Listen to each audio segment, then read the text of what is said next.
Bonjour, je vous propose de vous faire le point sur le fait divers de cette semaine qui se déroule du côté d'Alès. C'est la disparition de Siem. Siem, 18 ans, lycéenne, qui vers minuit, après avoir quitté sa grand-mère, a totalement disparu des écrans radars. Très vite, les gendarmes s'intéressent à un certain Mahfoud Ansali, un homme de 40 ans, qui était en relation avec Siem.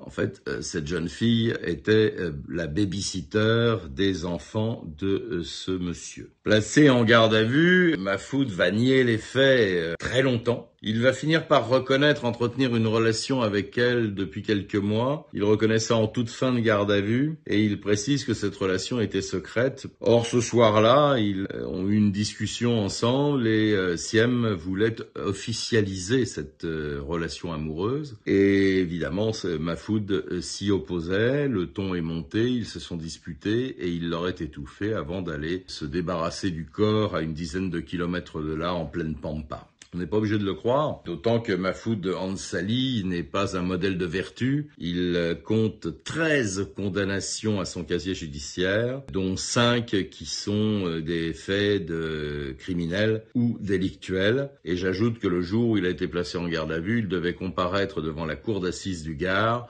pour une affaire de saucissonnage d'un couple de buralistes, une affaire qui remonte à 2011.